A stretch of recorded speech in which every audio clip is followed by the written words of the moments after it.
Well, it finally happened. Labour won the 2024 election. This wasn't just any old election, folks. This was the political equivalent of a cage match. Labour came out swinging. The results rolled in like a tidal wave of change, washing away years of Conservative rule. Constituency after constituency turned from blue to red, leaving political pundits scrambling for metaphors. It was as if the entire country collectively decided to hit the reset button on British politics. This wasn't just about Labour winning. It was about the British people deciding they'd had enough of the status quo. They looked at the state of the nation, the NHS on life support, the cost of living skyrocketing, and climate change knocking on the door, and said, let's try something different. And boy, did they ever. How did Labour pull off this political Houdini act? It's a tale of strategy, timing, and a healthy dose of Conservative cock-ups. Political analyst. Labour finally figured out how to talk to people without sounding like they were reading from a dry economics textbook. They spoke about real issues affecting real people. The Conservative Party entered this election with all the confidence of a three-legged horse in the Grand National. After years of infighting, scandals, and more leadership changes than a game of musical chairs, they looked about as stable as a Jenga tower in an earthquake. Political analyst Labour also managed to unite the left and centre-left vote. They reached out to disaffected Liberal Democrat and Green voters, promising a form of proportional representation that made tactical voting unnecessary.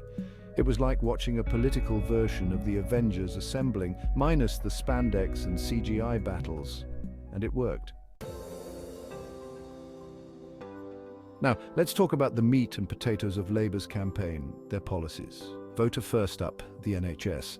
Labour promised to pump billions into healthcare, reducing waiting times and improving services. Then there was the Green Industrial Revolution. Labour pledged to create millions of new jobs in renewable energy and green technology. They promised to make Britain a clean energy superpower. Voter housing was another big winner. Labour vowed to build affordable homes faster than you can say extortionate rent prices. Lastly, they tackled education, free childcare, smaller class sizes, and a promise to feed every primary school child. It was like they'd taken every parent's wish list and turned it into a manifesto. Who knew that not having to remortgage your house to pay for childcare could be such a vote winner? Every election has its defining moments. The 2024 election had more of these than a soap opera during sweeps week. First, there was the Great Debate debacle. The Conservative leader challenged the Labour leader to a series of one-on-one debates. What followed was a verbal evisceration so complete that viewers at home were checking their TVs for blood spatter. Then came the hot mic incident. A Conservative minister was caught on a live microphone describing their own policies as absolute bollocks. It spread across social media faster than a cat video, becoming the campaign's unofficial slogan. Labour, showing a surprising grasp of internet culture, immediately turned it into a series of memes. The Labour leader's People's PMQs was another game changer.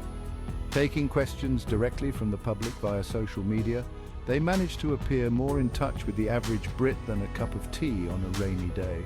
But perhaps the most pivotal moment was the youth surge. Young people actually turned up to vote. The resulting youthquake sent tremors through Conservative strongholds across the country. Other parties had mixed reactions. The Liberal Democrats looked like they'd just realised they'd been invited to a party, but only to help with the cleaning up afterwards. The Greens were cautiously optimistic, like a vegan at a buffet who's just spotted a dish that might not contain meat. And the Scottish National Party, well, they reacted to Labour's victory the same way they react to everything, by renewing their calls for independence. The Conservatives, on the other hand, reacted with all the grace and dignity of a toddler who's just been told it's bedtime. There were tears, tantrums, and more finger-pointing than a preschool who stole the cookies investigation. Labour supporters were ecstatic, celebrating like they'd just won the World Cup, the Eurovision Song Contest, and found an extra chicken nugget in their McDonald's order all at once. As the results poured in, the nation's reaction was more dramatic than a Shakespeare play directed by Michael Bay.